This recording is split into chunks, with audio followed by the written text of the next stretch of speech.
Bonjour, bienvenue dans cette nouvelle vidéo. Aujourd'hui, on va parler de votre carnet de croquis. On va voir un petit peu ce que vous pourriez faire dans votre carnet de croquis. Ce que j'ai envie de faire moi aussi dans mon carnet de croquis. Alors j'ai choisi un thème parce que c'est le thème sur lequel je travaille depuis un bon moment, c'est-à-dire tout ce qui est nature. Et je me suis dit qu'en cette fin de saison, il y avait beaucoup de choses à piocher dans la nature. L'automne arrive, mais il n'est pas encore là. Non, non, non. Ouais, ça commence à sentir l'automne, mais c'est pas l'automne. Donc du coup, on va en profiter des derniers beaux jours pour aller se balader, puis voir plein de choses qu'on pourrait dessiner dans son carnet. Donc je vais vous inviter avec moi pour aller voir un petit peu ce qu'on pourrait dessiner. J'ai écrit un article de blog qui regroupe toutes ces idées. Voilà, donc je vous mets le lien en description de la vidéo. Et vous pourrez voir les petites notes, donc ça fait comme un petit résumé de la vidéo. Il y a quand même des choses dans cette vidéo qui ne sont pas dans l'article. Parce que je vais parler un petit peu de composition et de couleurs dans votre carnet. Ouais, je pense. Je n'ai pas fait dans l'article, ça allait être trop long, ça mériterait un second article pour ça en fait. Donc on commence la vidéo tout d'abord en passant par la case balconnière, la case jardinière, la case des fenêtres fleuries, la case des balcons fleuris. Donc tout ça, c'est encore très joli. Dans ma cour, j'ai planté des impatiens, des bégonias et de l'oxalis.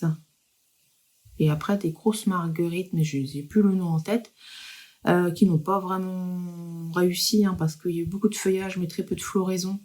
Je pense que c'était un peu froid et que c'était pas spécialement à l'aise. Moi, j'ai choisi de me focaliser sur les impatiences cette année parce que j'ai trouvé vraiment qu'elles me faisaient beaucoup de bien au moral vu l'été pas top qu'on a eu. Elles étaient rapidement fleuries, elles n'ont pas défleuri. Toujours, c'est impressionnant, toujours d'un beau rose fuchsia.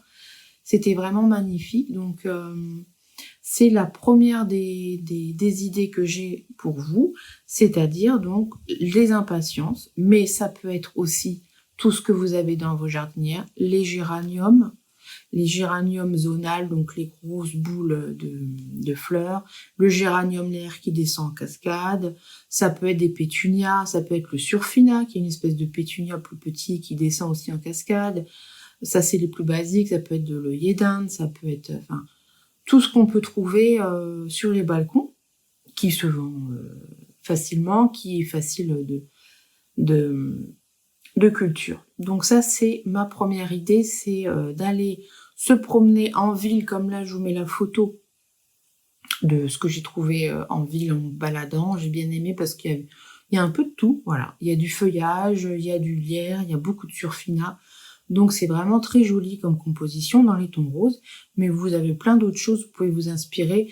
N'hésitez pas, alors là c'était près de l'église, mais dans les balconnières des villes, souvent c'est très bien composé, ils ont leur propre serre et souvent ils font des choses plutôt pas mal. Donc vous pourrez trouver des variétés, pas forcément... que vous n'aurez pas forcément planté vous-même. Et puis après, il y a les balcons, il y a les jardinières de vos voisins et voisines, voilà. Vous mettez le zoom avec votre téléphone, puis vous cherchez quelle est la plante qu'ils ont plantée cette année.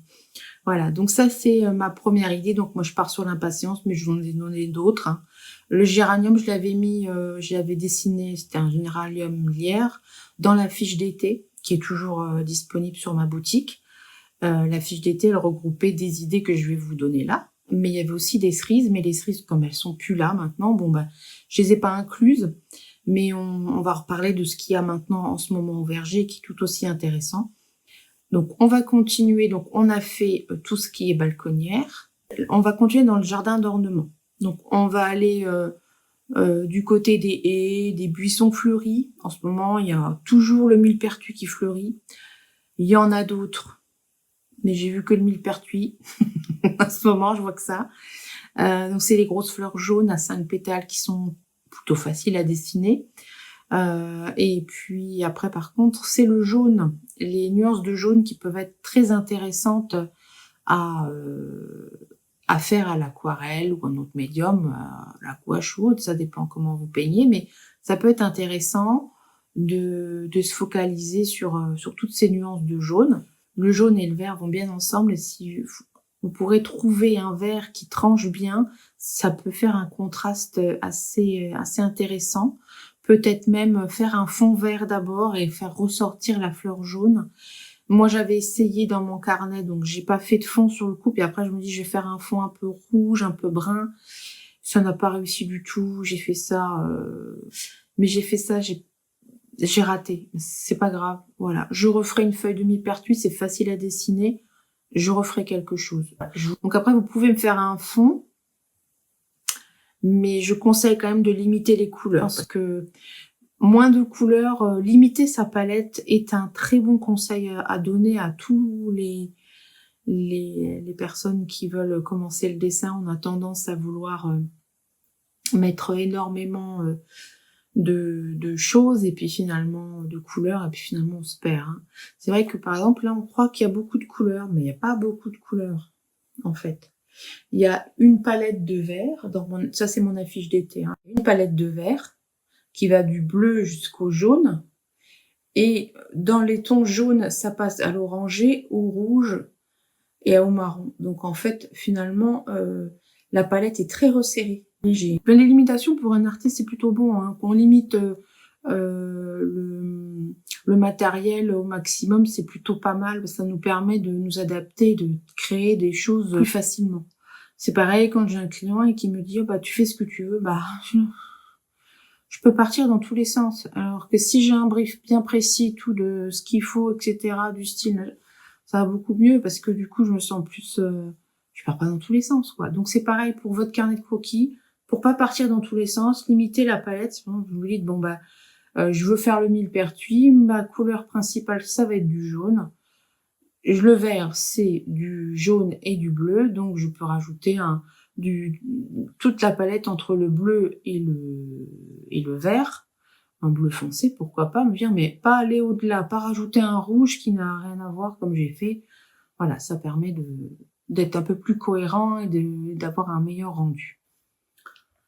Donc la deuxième idée, c'était donc, moi, c'était le millepertuis. Et puis donc tout ce que vous pourrez trouver dans les petites haies qui fleurissent en ce moment. Par contre, il y a toujours la floraison des roses trémières, ce sera ma troisième idée. Parce que les roses trémières fleurissent encore, ils finissent leur floraison encore, ils ont fleuri tout l'été, ça continue. Et c'est ma fleur préférée. Qu'est-ce que je la trouve magnifique, majestueuse avec sa longue tige qui s'élance. J'adore ça, ces fleurs avec des tas de couleurs qu'on peut trouver, ça se ressème. C'est vraiment, je la trouve magnifique. Donc j'ai fait des croquis. Et du coup pareil, là alors d'une autre manière, je sais pas comment la colorier, je sais pas quoi mettre comme couleur. Je sais pas choisir un rose, un rouge rosé, un pourpre, plutôt un rose saumoné. J'en ai vu des traits presque blanches. Quoi choisir? Bon, bah, je ne sais pas. Pour le moment, je reste en crayonné. Donc, vous avez des vivaces comme ça qui peuvent être intéressantes. Donc, à voir aussi dans le jardin, dans les jardins que vous pouvez avoir. Ça, c'est du jardin d'ornementation. Justement, entre ce qui se ressème, qu'on ressème régulièrement, c'est les pois de senteur aussi, qui sont toujours en floraison et qui ont une forme bien particulière de pétales qui peut un peu effrayer, hein. C'est vrai que ça peut un peu effrayer. Ah, c'est pas. Moi, je vous dirais de limiter pareil votre palette. Leurs tiges sont très rigides, leurs feuilles élancées, et ils sont d'un d'un vert limite bleu. C'est ça que je voulais dire, d'un vert limite bleu qui s'harmonise bien avec leurs couleurs, souvent rose violacé, rose blanc, rose. Il y a des petites nuances comme ça que vous pouvez facilement faire à l'aquarelle qui peuvent être très intéressantes. Donc la seule chose, c'est la forme des pétales. Il faut pas hésiter à, peut-être même les premières fois, décalquer pour vous faire un peu l'idée, parce que c'est des pétales qui sont comme ça, qui se bougent, et avec la perspective, c'est pas facile. Mais ça peut être intéressant à peindre. Et en tout cas, au niveau des nuances avec de l'aquarelle, c'est magique. Ensuite, on va passer au verger. On va aller voir ce qu'il y a comme fruits qui poussent en ce moment, qui sont en train de mûrir ou qui sont à point. Et on va voir un petit peu ce qu'on pourrait ce qu'on pourrait peindre. Alors, on va commencer par les pommes. Eh bien, en ce moment, elles sont en train de mûrir. Donc moi, j'avais choisi une variété plutôt verte. Et puis, et là, j'ai fait un fond. Vous pouvez comme ça vous amuser quand finalement vous avez un sujet que vous savez à peu près, qui va être au milieu de la feuille, mais finalement, rien de spécial. Vous pouvez très bien vous amuser à faire une forme dans laquelle va se mettre votre petit dessin qui ne paye pas de mine. Et là sur mon petit croquis, j'avais ma pomme qui était en plein milieu et puis c'était que du vert. C'était un peu fade. Donc en fait, j'ai fait un fond. Je l'ai donc encadré avec une forme carrée et pas complètement peinte. Et j'ai mis du brun qui se marie très bien avec le vert et qui apporte une touche un petit peu chaude et qui fait ressortir la pomme. Il faut pas hésiter à vous entraîner avec, hein, tout simplement. Et puis faire de la compote avec ce qui est tombé. Voilà, c'était pour le premier fruit du verger. Alors un autre fruit que j'ai repéré, c'est en même temps que à côté des pommes, il y avait des poiriers. Donc toutes les formes de poires sont bonnes à prendre. Il y a des toutes petites marrons, la plupart du temps, elles sont plus ou moins allongées, toujours la forme d'une poire, mais plus ou moins allongée. Donc les nuances de ces poires généralement sont dans les verts. Et donc vous pouvez vous amuser après à faire des choses intéressantes avec. Donc moi je vous ai fait un short il y a quelques jours de ça, qui a bien marché. Je vous remercie beaucoup de l'avoir regardé, d'avoir liké, parce que ça m'encourage beaucoup à continuer. Donc, au niveau des couleurs, par contre, j'ai fait tous mes mélanges pour ce croquis sur la feuille.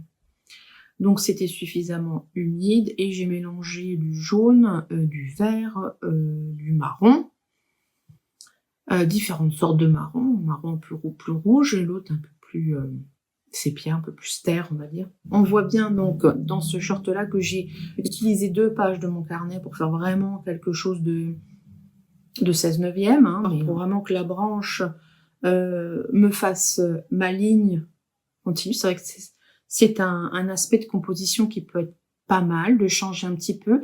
J'ai fait pareil pour la rose trémière, je l'ai fait sur 2 pages pour avoir un aspect vraiment, pour accentuer la verticalité. J'ai mis plusieurs fleurs dessus. Donc c'est des exercices assez simples, mais finalement qui peuvent vous faire de jolies compositions, qui peuvent vous aider aussi justement à faire de la composition. Parce que vous voyez, je repars, on a une composition à la verticale que vous pouvez essayer.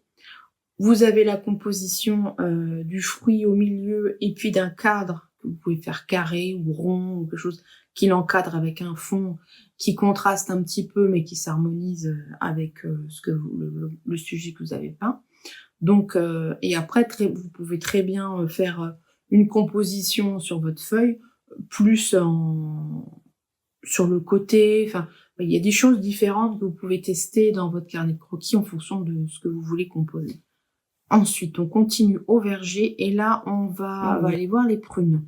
Parce que donc en août, on a eu les mirabelles, d'un beau jaune. Je les ai pas dessinées. On a eu les reines Claude qui sont plus grosses, plutôt vert, un peu avec des touches de jaune. Et on a en ce moment, enfin en tout cas dans ma région, beaucoup de prunes violettes qui se mettent à mûrir, notamment les quetch, mais d'autres aussi variétés de prunes violettes. Et ça peut être intéressant à dessiner. Donc, parce qu'en fait, elles ont des nuances de violet, parfois même de rose, de noir, de bleu. Donc c'est un petit peu comme les pois de senteur. Il y a une variété de couleurs dans le fruit qui peut être vraiment intéressante à dessiner. Donc je vous invite à regarder un peu plus les pruniers à leur juste valeur, parce que c'est vrai que au printemps on a adoré leur floraison, et bien là maintenant il est temps de dessiner leurs fruits qui sont aussi très très riches en couleurs.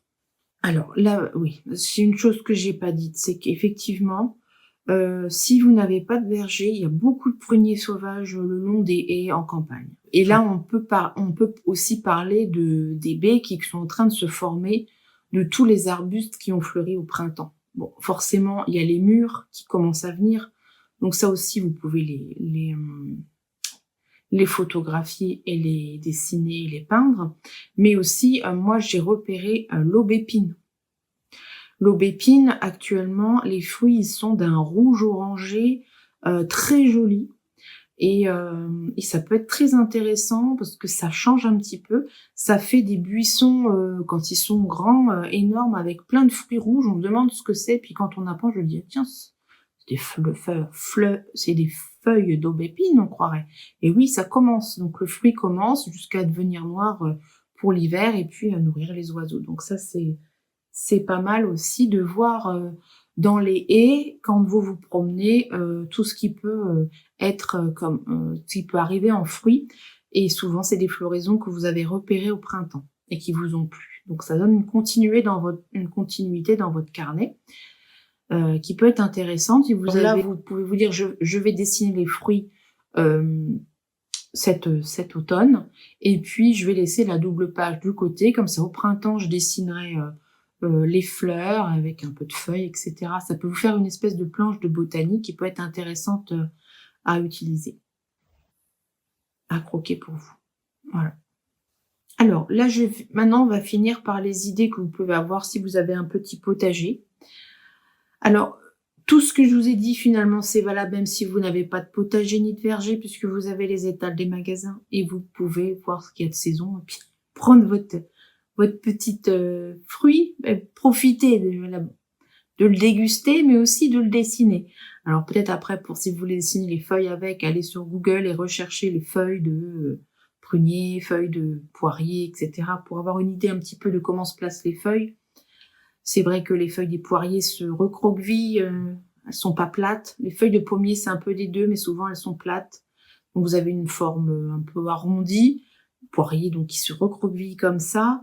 Le prunier, là, c'est plat mais allongé. Donc vous voyez, tout ça, vous pouvez voir ça après en faisant des recherches sur Google pour trouver des images de feuilles qui vous inspireront. Mais en tous les cas, vous pouvez prendre une petite prune qui vous plaît, ou un assortiment de prunes, et comme ça, vous avez un exemple vivant, finalement, des fruits et légumes que vous voulez dessiner.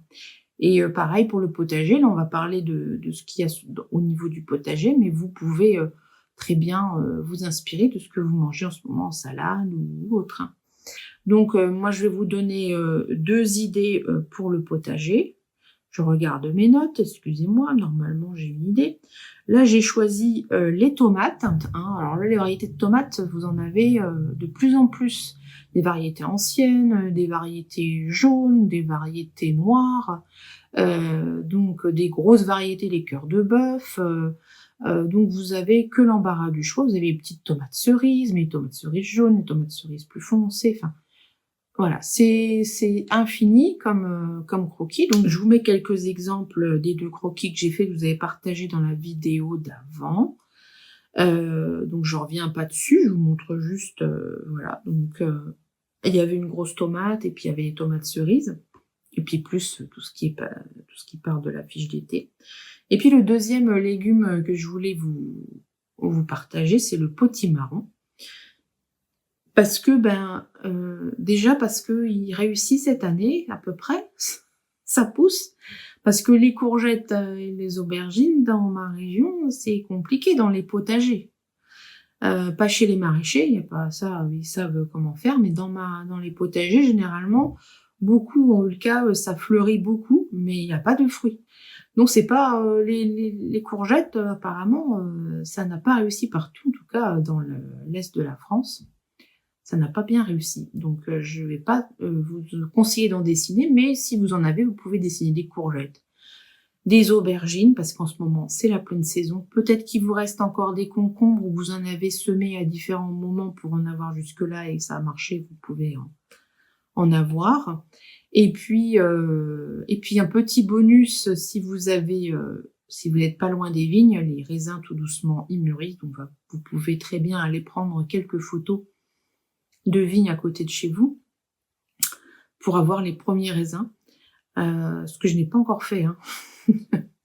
Mais c'est une idée parce qu'en septembre, ça va arriver vite et ça peut être intéressant d'avoir des photos de vignes. Donc mon deuxième légume du potager, ce sera le potimarron. Parce que le potimarron, c'est vrai que c'est une forme qui est assez simple à dessiner. Et en plus, les feuilles, moi j'adore, elles sont un peu rondes comme ça. Elles sont vraiment généreuses. C'est des feuilles qui sont généreuses. Et que du coup, j'aime beaucoup, beaucoup dessiner. Elles ont un beau vert tendre. Il faut en profiter maintenant parce qu'après, donc, elles vont se faner quand plus le fruit va mûrir, plus les feuilles vont faner. Donc là, c'est le moment idéal où elles sont les plus belles. On a vu pas mal de choses et comme je vous dis, la liste n'est pas exhaustive, c'est pour vous donner des pistes. Mais je vais récapituler un petit peu tout ça. On a vu qu'on pouvait trouver des idées partout, que ce soit dans les jardins d'ornementation des maisons, dans les potagers, dans les vergers et lors de nos promenades à la campagne, dans les haies et buissons qui peuvent fleurir ou donner des fruits. Donc finalement, moi j'ai retenu comme idée, donc moi j'ai noté, j'ai dessiné des impatiences, des fleurs de millepertuis, des roses trémières, des pommes, des poires, des prunes, des pois de senteur, des tomates, des potimarrons et des baies de buissons et des baies d'aubépine. Donc tout ça, ce sont mes envies du moment pour mon carnet. Bon maintenant, quels sont les vôtres? J'aimerais bien savoir, voilà, parce que peut-être que le fruit de l'aubépine, ça vous passe au-dessus. Et vous avez raison, vous n'êtes pas obligé. Donc voilà, et peut-être que vous avez repéré d'autres choses que moi je n'ai pas repéré parce que vous avez une région différente et que voilà, et la faune et la flore, elles varient en fonction de la région où vous êtes. Donc voilà, moi je suis dans l'est de la France, dans le Grand Est, donc dans la Meuse. Donc voilà, j'espère que cette petite vidéo vous plaira. Je vous laisse là. Et puis si ça vous a plu, dites-le moi aussi, parce que comme ça, je vous ferai mes inspirations d'automne, d'hiver. Il y a des choses à dessiner l'hiver. Oui, il y a beaucoup de choses, plus qu'on ne croit. Des beaux branchages et tout. Voilà. C'est pour ça que je vous dis, les vidéos peuvent durer des heures. Voilà, donc voilà.